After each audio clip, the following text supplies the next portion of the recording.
team, episode 3 of the road to HMO. If you watched last week's episode, you would have seen that we were in South Wales doing viewings, looking at potential flip deals and BRR deals for ourselves, but also for sourcing clients. This week, we've got a conversation with a builder who we can hopefully have a long-term working relationship with. And that's obviously going to be a big conversation, because then that will allow us to put in the offers comfortably with us knowing what the right refurbs are going to be. So yeah, looking forward to that. At the end of the week, on Friday, we are in Peterborough to do an open day with Adam Cooper and his crew.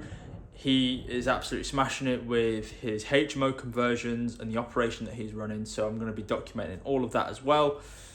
And yeah, anything in between that happens, I'll document that too. So let's see what we get up to this week. So team, quick update from the conversation with the builder. Amazing call. So much confidence coming out of that call that we can build a long-term working relationship, which will benefit ourselves, of course, but also will benefit our sourcing clients, because we'll be able to provide better deals.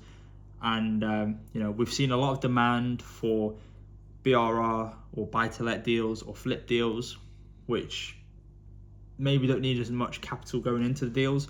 So this is going to work brilliantly. And yeah, just really happy with how the conversation went, and ultimately it gives me a good reason to go back home a little bit more, because that's where I'm originally from, South Wales. So yeah, great conversation, feeling really confident about how it went, and looking forward to the working relationship that we're going to build going forward.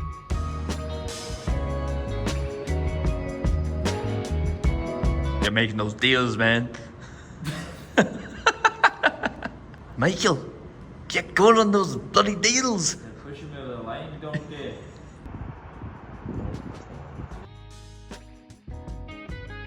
These sessions are mainly for accountability, but we also set intentions and targets for the next week.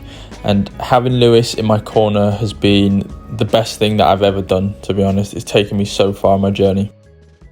So on Thursday, we had a bunch of flip viewings in Manchester.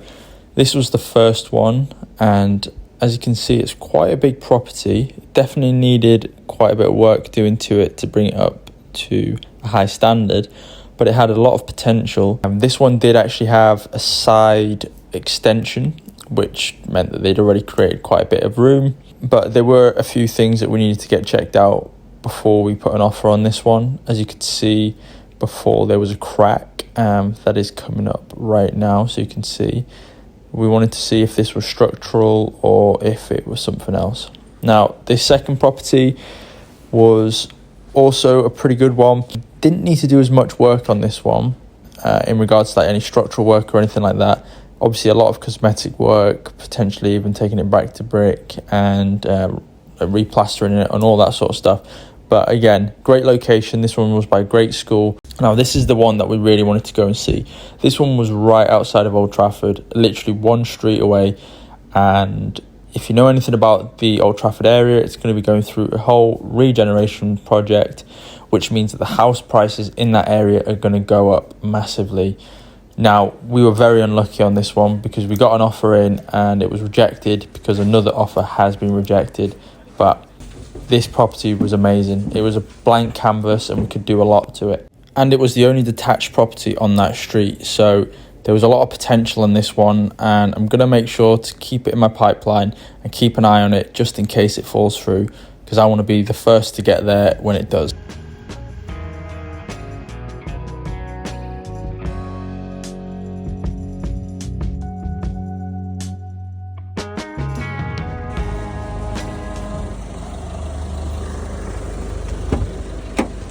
Morning, brother. Really?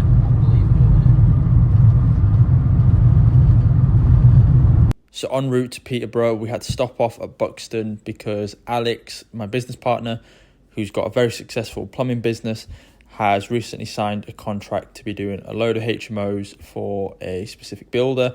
And this is one of his projects that is coming up. So we needed to go and price it up for him and just allow him to see the property. So this property is going to be a 6-bed, 6 ensuite HMO. Who knows, maybe one day we'll be able to come and show you the end product. But yeah, Alex is going to be doing the full plumbing works on this one, as well as many other projects. I don't think it's a 6-bed now. normal loft conversion and a bit of knocking around inside. This one, after what date to start this one? We got the keys on August 5th and we started actual work on 1st week of September. Absolutely flying on this. I've never seen someone locally do it on this quick to this standard. So it's pretty impressive. So we've got this one, and we're going to go around the corner and show you the next one. We're going to walk around safely. What we'll do, we'll go room by room. We'll ask a few questions, and at the end you can bombard Abdul with all the questions you want, alright? And you get it straight from the horse's mouth there. And yeah, you just ask him whatever you want. So come on in, guys, come on in. Let's do it. That's it. Drops into the little details I find really matters. So Abdul was really nervous at first because I specify every height of every socket. Right, I'm that anal because I want the bedside to sit literally at 500mm high. The socket sits 600mm high, so it sits there perfectly. You'll then have a drop pendant coming from the ceiling there, so you get a nice finish. So you can turn off the lights while you're in bed. Exactly, it's like a hotel. Clever. Yeah, but we don't do all the other hotel services. That's as much as they get, alright? Tenants do things like we do, yeah. That's all we do. Is it in there? Yeah. Well, I'm assuming That's a little bit late. that's a little bit smaller. You make them sign something that they're happy with, like you doing it and you doing this free work, or is it sort of like off trust? In the party, I've got a party wall template I use. Yeah. And within there, I put, as goodwill, we're going to do X, Y, and Z for you. And I put it in there and we sign it. And we sign a condition report. So I literally take the pictures and I go, like, any cracks, anything you want me to see? And they go, yeah, there. And I go, yeah. James then collates it into a big, like, PDF, going first floor front room, ground floor front room, crack here, crack there. And we both sign and do the party wall as well. So we're all agreeing on the condition, and there's no like, oh, since you've done it, this is there. So again, just make good use of space. In one of these rooms, so that room we just stood in, dropped to 9.9, we're going to have an extra 9 metre square lounge, which will take up all the extension. So by just rejigging slightly and just moving the rooms around, we actually get better rents, better GDVs, and a far better, more valuable house. That was the only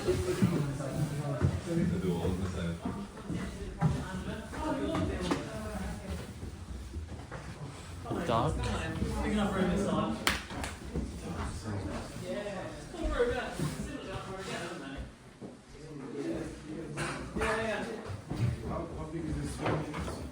Good question, Dave. Good question. What we got? 19. We didn't do that because by having that kitchenette just outside there, I can hit a 2-ring hob. Just like a proper kitchen, because I can class it as cool space. So now there's 2 reasons on that. One, I get more rent. Because not all tenants like the kitchen in the room, they say it smells. Fine, yeah, I agree. But also you get the hob in there and it's legal. And the second reason is that if I get a picky HMO officer in 5 years' time and the licence expires and they go, these are flats, I go, well, no it's not, because this room's got to leave to use the kitchen. But just yesterday, we had to shift some of the sockets and the switches so we can have meet the regulation, because the hub is 300 mil away from the. You don't know. Sometimes if you pass your money to someone, you have to make sure you are safe, and you don't always find the straightforward builders. Yeah. So you have to have someone on your behalf to act. So that's what Adam's doing basically here. Amazing project manager maybe, yeah, or you get someone like Adam. So in the beginning, I was running a lot of my projects myself. It's very time consuming. So if you want to do that, fine, then go do it. But if you want to build a business and you want it to be hands off, you've got to start having people who run the project. So even today, I'm happy to pay Adam, his thousands of pounds that he wants to go find a builder, talk to the builder, deal with the builder, kick the builder's ass, give him a kiss when he needs a kiss, give him a hug, or whatever he needs. Does that? Yeah, because then I don't have to do it. Okay, so it does cost more, but what costs more?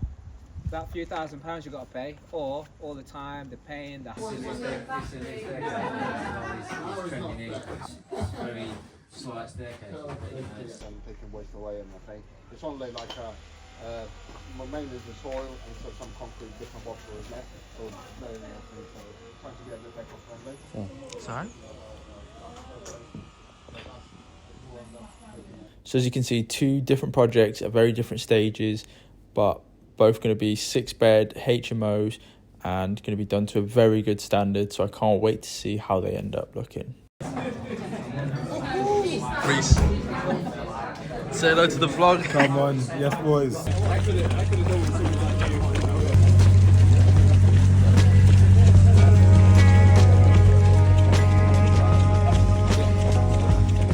And that's a wrap for this week's episode. Hope you enjoyed seeing the viewings that we went on and also the projects that we went to see in Peterborough. Adam and his crew are doing an absolutely amazing job, and they are really performing at the highest level, and that's where we aim to be. So thank you for everyone who's watched so far, and I'll see you next week on the road to HMO.